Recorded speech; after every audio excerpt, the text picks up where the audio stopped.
Well, last week, Nick did a great job unpacking Joshua chapter 10, and really it was just an awesome message. I got a chance to watch this week and listen online, and so did Sherry. We were both talking about it. It was just a really great message, and he just did a fabulous job, don't you think, those of you that were here? Yeah, I did a great job.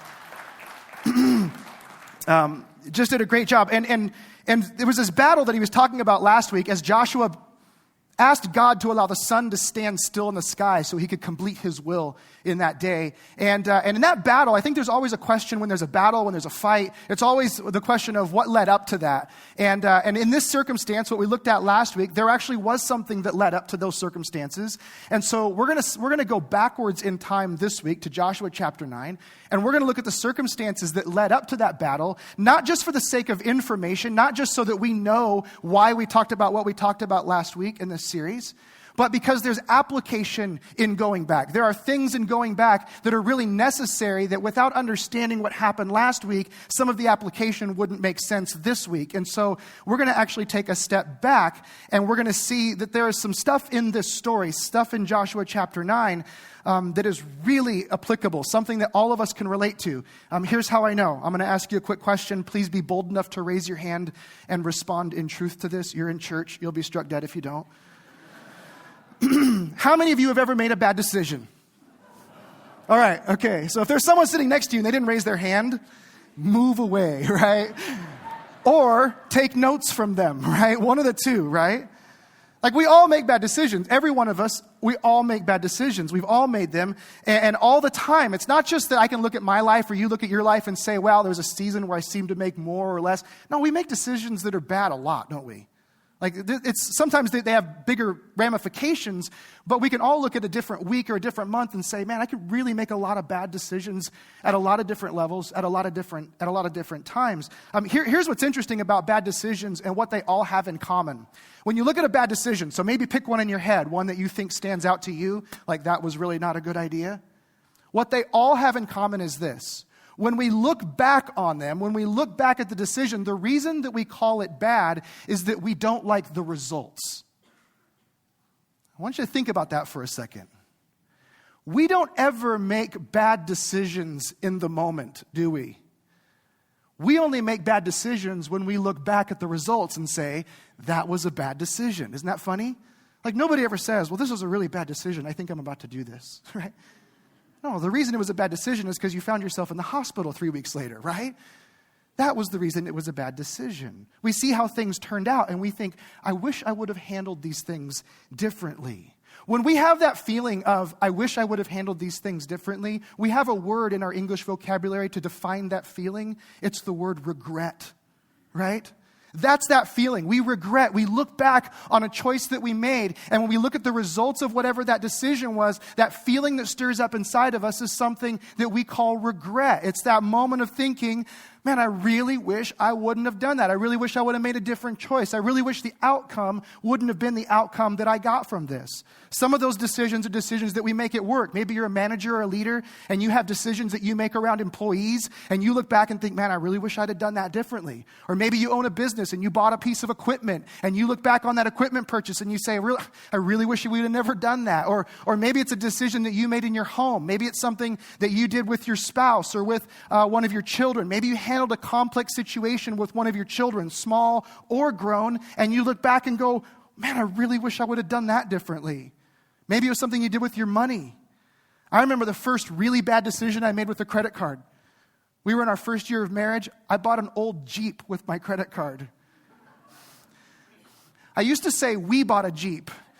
And then finally I realized my wife's way too smart to let that happen, right? It was an I thing, right? Like, I bought a Jeep. She would have never bought a 79 rusted out gas tank falling off piece of junk CJ7 without me, right? So it was definitely a me thing. We do those things, right? We buy cars we wish we wouldn't have bought and houses that are too expensive to afford. We have these things that we thought would make us happy and they never really did. We all have these sorts of decisions that linger around our life. All of us have things that we wish we would have handled differently. Maybe there's somebody you spent time with in a relationship. Maybe there's a guy you dated or a girl you dated. Or some of you are like, don't even get started there, right? So we all have stories. If we sat around and we decided to take the next 20 minutes and tell stories, This room would just buzz with bad decisions, right? We would just be like, let me tell you one. We would one-up each other for a very long time, right? And here's what's interesting. While it isn't the objective of us following Jesus, while it isn't the reason that we come to Christ, I mean, we love Jesus, we follow Jesus because we believe Jesus, but one of the outcomes of believing and following Jesus, one of the reasons a lot of us have come to faith, is that we understood that a byproduct of following Jesus is a life with fewer regrets and better decisions. Am I right? Isn't that like part of it? Like you can say, like honestly, like if you're really honest, you say, I really love Jesus. I believe and I follow Jesus. And one of the things that gets me excited about Jesus is it seems like if I follow Jesus, then I live a life with fewer regrets and a life where I make decisions that seem to be better than when I'm not following Jesus. That's one of the outcomes, right? But when I think about that myself personally and I really listen to what I'm saying, the next question becomes this. Very quickly, why do I keep making decisions I regret even though I'm a Christian, right? Are you with me on this? You hear me on this? Like, we go, yeah, that's really like, I love following Jesus because when I listen to Jesus, I make a lot better decisions. Well, then how come I keep making really bad decisions, right? And like, if my life without Jesus is supposed to be one with more regrets, I'm really glad I'm not living that life because I have plenty of them as it is, right? So what's going on? What's the tension that exists in my life and your life that we can have these decisions that we regret? We can have an understanding that following Jesus should eliminate those decisions, and yet we find ourselves still making choices, still in circumstances, still choosing options that later on we think, man, why in the world did I do that? See, there's another problem that exists in us. There's another problem. It's very much something that's tied to how we live and where we live and the society that we've happened to be born in. Let me go back to the I decision of Sherry and I buying a Jeep 20 years ago with a credit card. It seems really obvious that that's a bad decision, doesn't it? Like if I walked up to you today and said, hey, I'm thinking about, you just shake your head. You're an idiot, would be the first thing that would come out of your mouth, right? Like if you have to use a credit card to buy a Jeep, it's either because the bank is smart enough not to loan you money on it, or you're poor enough that the bank won't give you money, right? Either the Jeep's a joke or you're a joke, one of the two, right? In either case, you shouldn't be buying the Jeep, right? Now, all of us have done this, when you want something and you face these circumstances, you realize we have an ability to change the circumstances that surround this based on information. This seems really obvious. And my wife, let me just tell you, my wife is crazy smart. And so oftentimes I look and I think, how in the world, she's a lot smarter than I am. How in the world did we make this decision with her on the team, right? Because we shouldn't have made that sort of decision. And whether I did this consciously or whether I did it subconsciously, this is what I know I did. All I know is that if I had enough information, the right amount of information, the right twist of information, then this thing could work. Information about the good rate on our credit card, right? Because we had a good rate on our credit card. It wasn't car loan rate, but it was better than most credit card rates, so that was good information, right? Good information on how old Jeeps are going up in value. This is an investment, right? This is the last time you heard someone say that about a car, right? Information about the usefulness in the town. We lived in a mountain community, and it was this place where everybody seemed to drive a Jeep and a four-wheel drive, and they went driving around. And so there was information that I gave her about that, and I got her excited about those things. I got excited about it myself. I had enough of the right information that we were able to ignore the other information to make the decision that we wound up regretting, right? And therein lies the problem. We live in a culture that values information above everything else. We make decisions that are based on information. We make decisions based on, well, what are the facts? Tell me the information. Do the research. Give me the details. I want the knowledge. If you give me those things, then I can make an educated decision. That's what we say. And that educated decision will be a decision that I won't have regrets about. Some of you were so much this way right now, you're thinking, well, what's wrong with that, Well, what's wrong with that is oftentimes we have all of the information available and it's still not enough information to keep us from regretting a decision that we make, right? I mean, I've had a lot of good information on a lot of bad decisions, haven't you? Which should make us a little bit nervous about the decisions we're making right now, right? How many times do we have all of the facts only to discover that we didn't have all the facts? Have you done that? Right? I mean, I just want to tell you, every bad decision that I look back on, the thing that always causes me to regret is that somewhere further down the line, I discovered information that made the information that I had previously irrelevant, right? Well, if I would have known, right? How many times do we say that? Well, had I known this, well, had you known that, you wouldn't have made the decision. But you can never know everything, can you? And so if we base all of our decisions on information, if details, if resource is the basis for our decision making, then who's to say there isn't information we're missing? And how come we have decisions we've made that we regret? See, what this all means is that having the right information does not guarantee the right decision. Having the right information does not guarantee the right decision. Just because you have a lot of information, just because you've done your research, doesn't mean you're making the right choice. And I know some of you struggle with this because you're smart and you're logical and you have lots of information, you're very educated, you have lots of experience, but you also, along with all of the education and all of the experience and all of the information, don't you still have regrets? I know I do.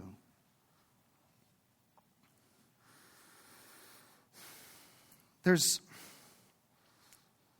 this story that we're going to look at today that I think alleviates this tension of whether or not you or I have the right information.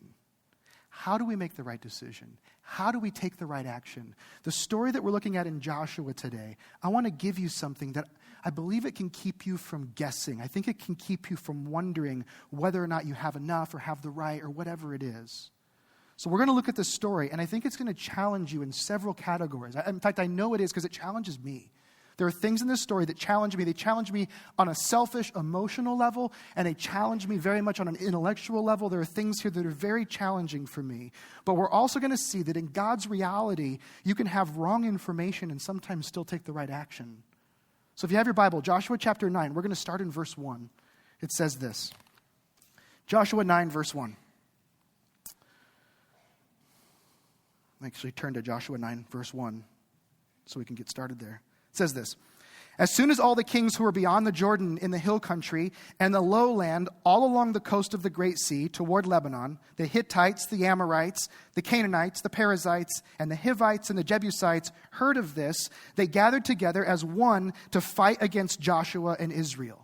So I just want to give you a little background for the story if you haven't been here for this series. The story is picking up right after the Battle of Ai, and Joshua and Israel have just defeated this city. They've just won this critical battle in conquering the land that God's given them. And this story picks up with all of the other people in the land hearing about this and now gathering together. All of these people are hearing all of the things that are happening with Israel and the battles that they're winning and the fights that they're winning. And it says that they got together all in one place to fight against Joshua and Israel. These guys got information.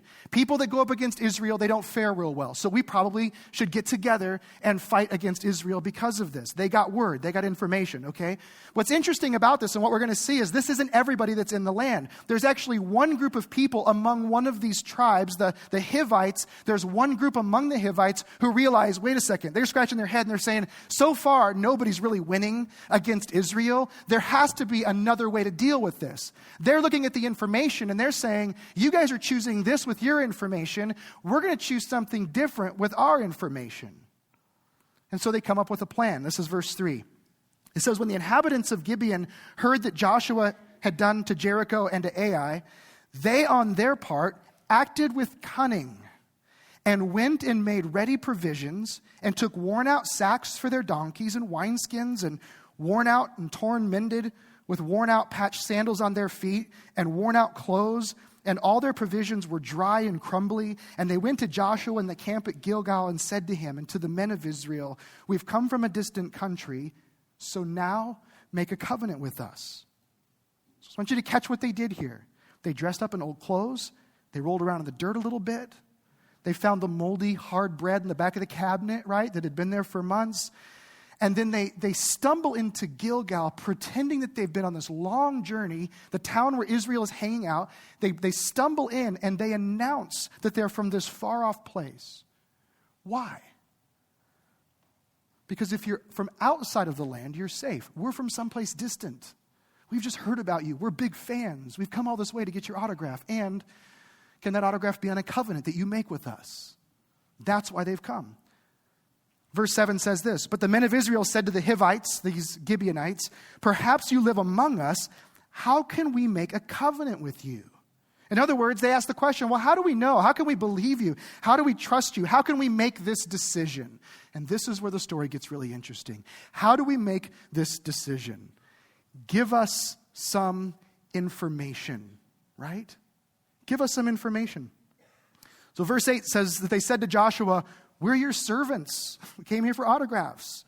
And Joshua said to them, who are you and where do you come from? And they said to him, from a very distant country, your servants have come because of the name of the Lord your God. For we have heard a report of your God. They're talking about God. They're speaking highly of God in this moment, right? And all that he did in Egypt and all that he did to the kings of the Amorites who were beyond the Jordan, to Sihon, the king of Heshbon, and Og, the king of Bashan, who lived in Ashtaroth. They're saying, we've heard all these things. We believe these things to be true about your God. They're actually speaking very positively about God. In fact, they're actually taking action that reflects that they believe these things to be true about God. So the Gibeonites are people who are leaning towards understanding and believing in the God of Israel. Verse 11 says, so our elders and all the inhabitants of our country said to us, take provisions in your hand for the journey and go to meet them and say to them, we're your servants. Come now, make a covenant with us. And here's our bread. It was still warm when we took it from our houses as our food for the journey on the day we set out to come to you. But now, behold, it's dry and crumbly. These wineskins were new when we filled them, and behold, they've burst. And these garments and sandals of ours, they were worn out from a very long journey. So Joshua asks for information. And what does he get? He gets lies, doesn't he? He gets misinformation. Joshua wants information to make a decision, but the information that he gets is actually misinformation. Verse 14 says, so the men of Israel, they took some of their provisions, but they did not ask counsel from the Lord. They took the provisions, they looked them over. It seems really obvious to them, right? The bread is old, the wine is gone, the shoes are worn out. These guys, like we look at the evidence, we take in the information. This seems to be pretty logical.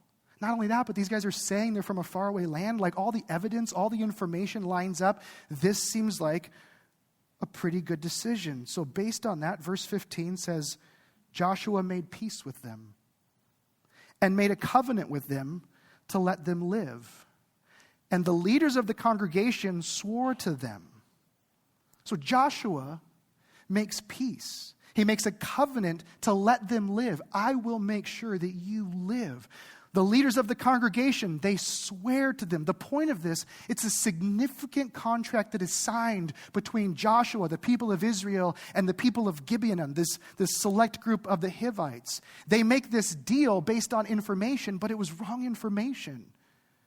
And everything about this, the fact that Joshua has incomplete facts and the fact that these Gibeonites have lied, everything about this story, when you look at this, you look at it and it seems to indicate that this is the wrong decision, doesn't it? Like, this is the wrong choice. This is the wrong decision. Like, you're going to regret this one. Like, Joshua, this one's going to come back, and it's going to be like a 1979 CJ7, right? You're going to regret the day you did that, right? And then check this out. It gets worse, right? Verse 16 says, at the end of 3 days, after they had made a covenant with them, they heard that they were their neighbors and that they lived among them. And the people of Israel set out and reached their cities on the third day. So like after 3 days, they go out and they're like, wait a second. We know you guys. What are you doing here? Oh, we live here. Wait a second. You told us that's the scenario, right? 3 days. Like sometimes I make a bad decision and it takes like 3 years to figure it out. Then there are those bad decisions where it takes like 3 minutes, right? And you go, oh, that was a bad decision. This is one of those 3-minute ones, although it's a 3-day, right? They make this huge decision, and 3 days later, this is not good. And it's about to get worse because the people of Israel, the general group of people who are being led by Joshua and the leaders of Israel, they realize what these guys have done. Listen to verse 18. But the people of Israel did not attack them because the leaders of the congregation had sworn to them by the Lord, the God of Israel. Then all the congregation murmured against the leaders. As a pastor, that's one of my least favorite verses in all the Bible, just so you know. But all the leaders said to all the congregation, we've sworn to them by the Lord, the God of Israel, and now we may not touch them.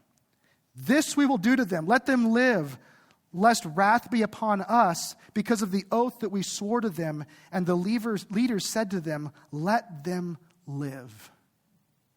This is an incredibly tense situation. I don't know if you've ever heard this maybe you've said this or maybe you've heard somebody say this.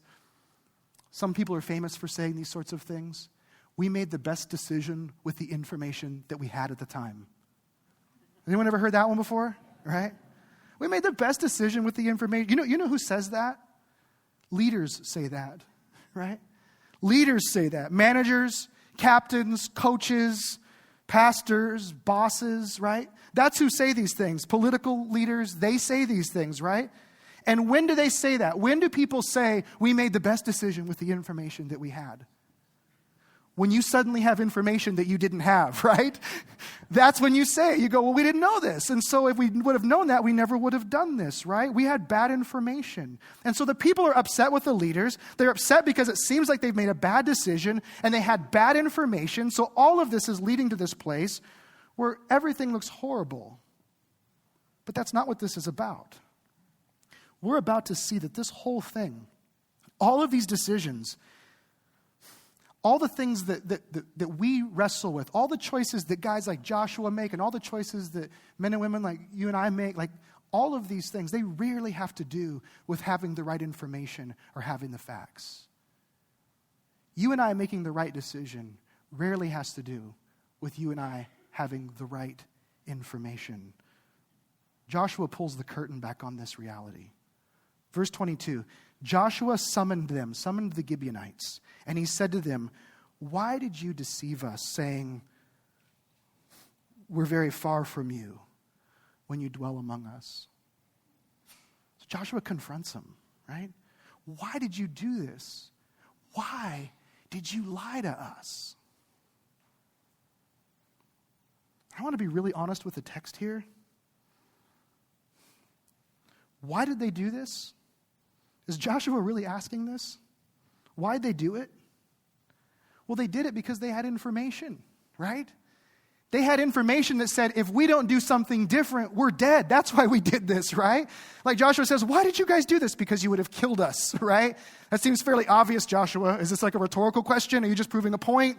You kind of wonder. But the reason that they did this, the reason that they made this decision is that they not only had information, they had good information, right? They had information about who God was, and they were beginning to believe things about God. And they had information that was right information, that Israel was defeating everybody that they came up against. They didn't have all the information, but they had great information. They heard the stories of Ai and Jericho, and they knew what awaited them if they didn't act on the information they had. This is why they did this. Verse 24, they say to Joshua, because it was told to your servants for a certainty that the Lord your God had commanded his servant Moses to give you all the land and to destroy all the inhabitants of the land from before you, so we feared greatly for our lives because of you and did this thing. That's why we did it. And now, behold, we're in your hand. Whatever seems good and right in your sight to do to us, do it. There's a very interesting thing about the posture of the Gibeonites, who have great information, seem to be believing certain things about God, and even in this moment, they say to Joshua, you do whatever it is that you need to do to us in this moment.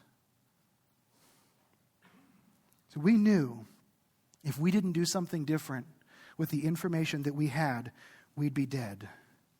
So we took the information we had. We didn't know about Rahab and her family. We didn't know that you guys have a history of showing grace to people who worship your God. We didn't know those stories. We just knew what we knew, and we did what we did. We never thought that if we asked for you to show mercy to us, that you would. So what we have in this moment are two groups of people, and this is really interesting for you and I to put ourselves in this situation. One group has good information, the Gibeonites, and one group has bad information, the Israelites. And now let me ask you a question. In this moment right here, which group do you want to be with? Isn't that interesting? Look at a story like this and you see two groups of people. One group has good information, one group has bad information, and you look at the circumstances and you say, wow, in this circumstance, I'd really rather have the bad information.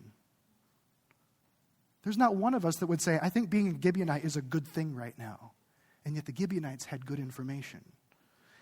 Not only that, by today's standards, you look at this story and Joshua has every right not to honor the Gibeonites, correct? From a legal standpoint, this is a breach of contract, right? You misled us. You lied to us. You didn't keep your end of the bargain. In today's world, if something like this happened, we would say, we have every reason to break the deal, don't we? We would say that, right? Like, lawyer up, I'll see you in court. That would be our response, isn't it?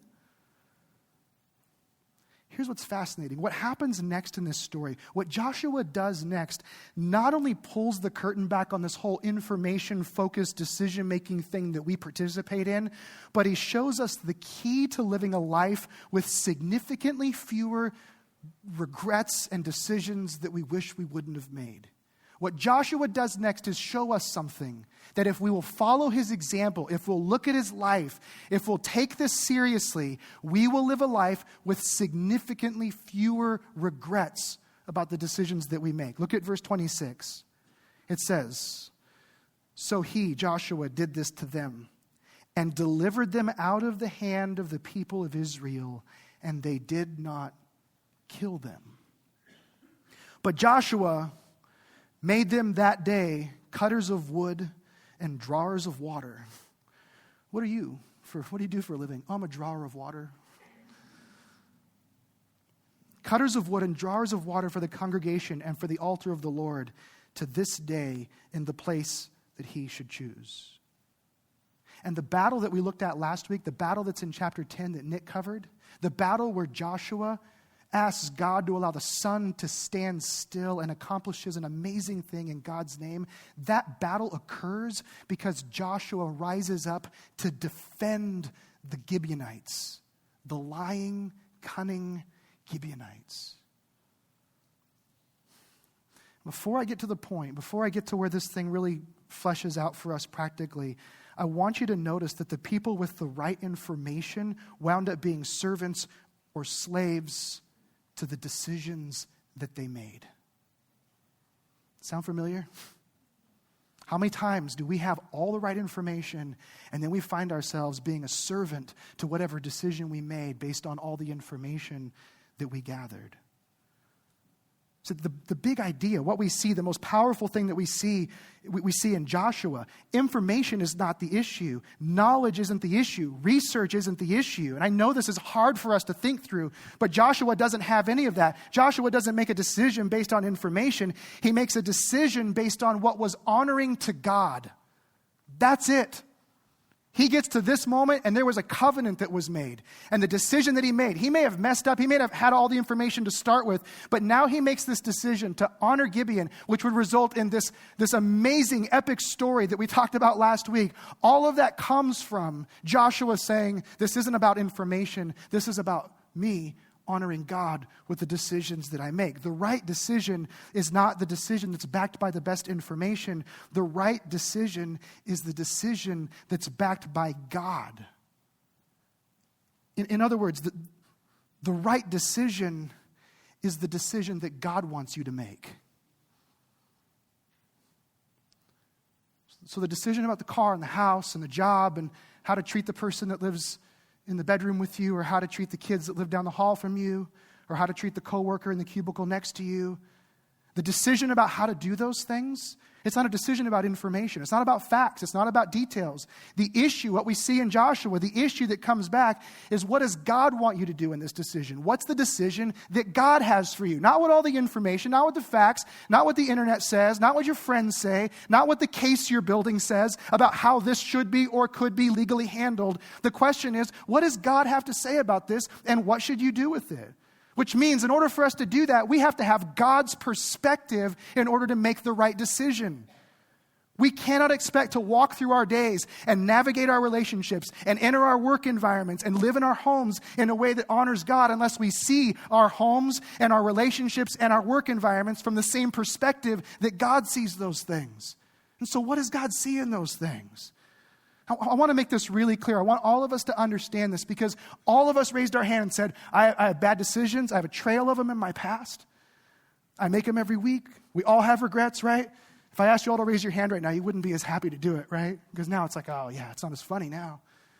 But I want to make this really clear. The key to having fewer regrets is making more decisions based on God's desires. And if you want to add something to that, not your own. The key to having fewer regrets is making more decisions based on, well, God, what do you want out of this? You want to know one of the most powerful decision-making questions you could ever ask in your life about any situation, whether it's the smallest financial purchase or the most complicated relational decision that you're making? God, what do you want out of this?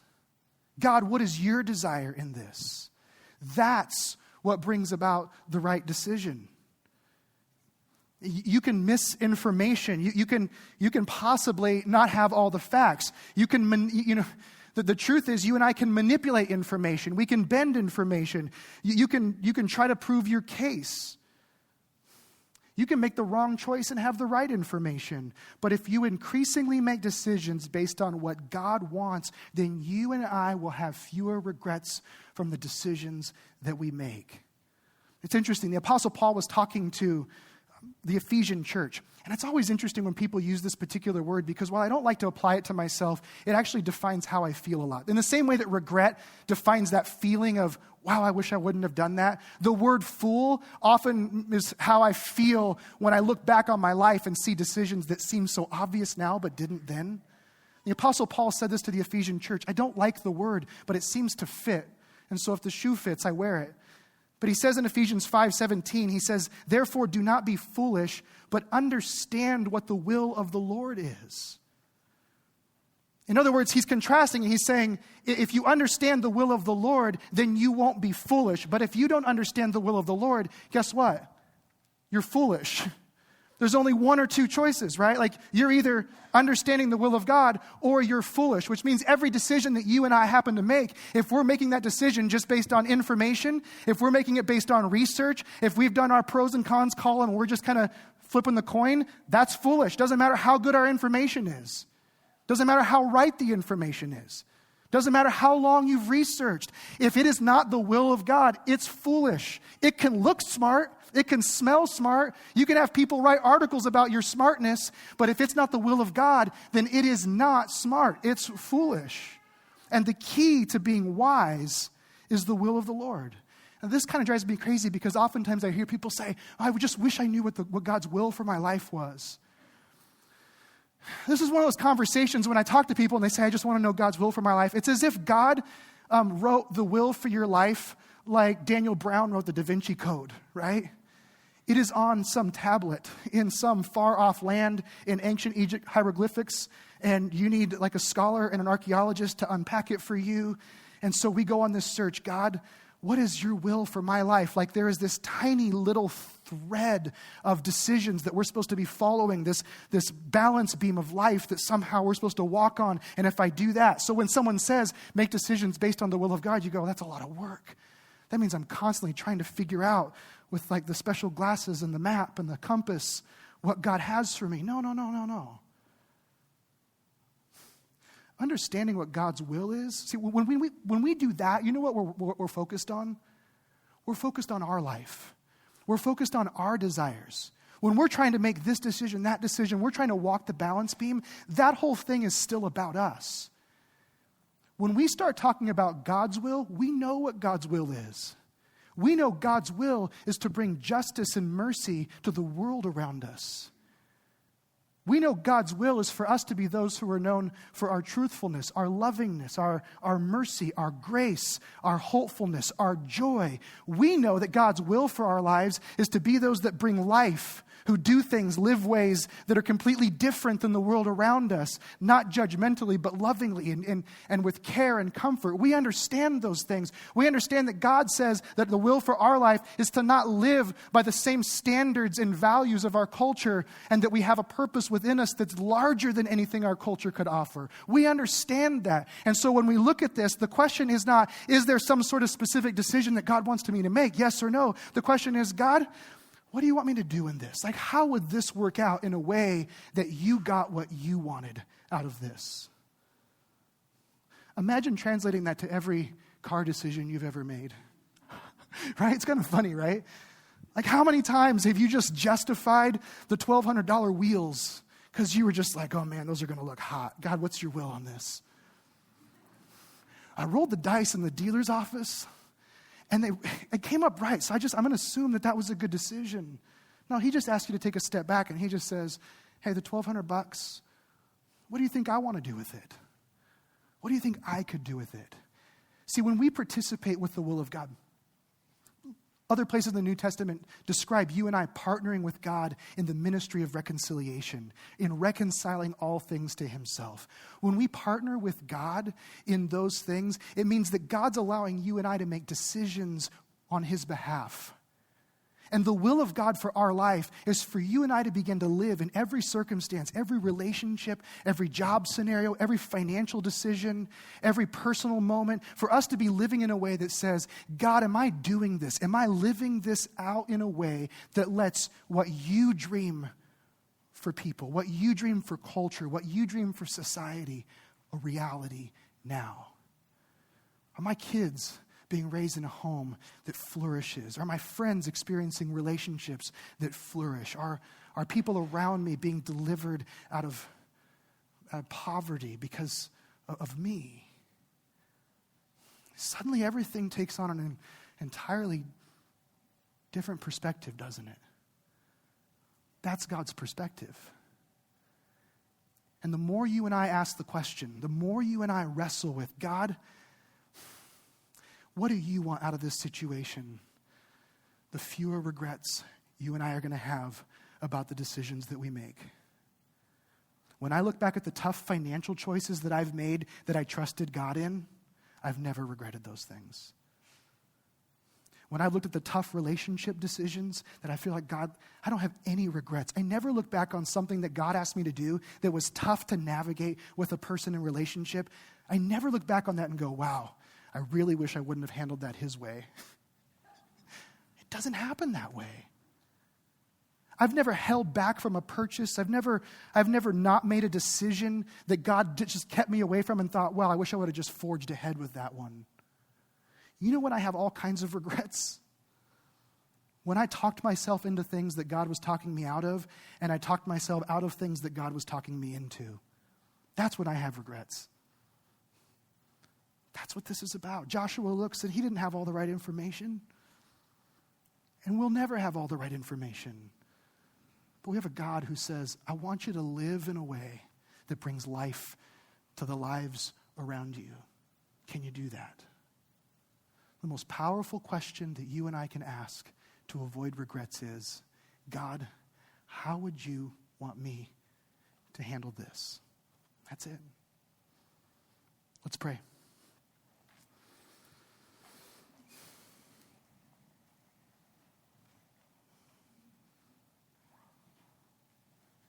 Lord, thank you for the clarity of your truth.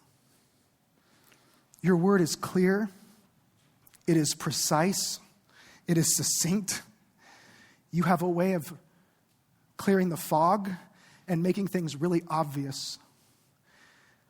What we do with that is up to us.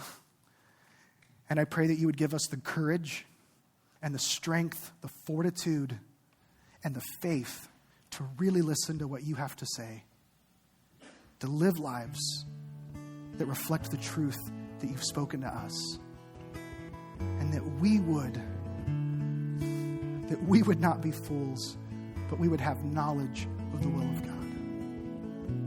We thank you for your goodness. We love you. We pray this in your name.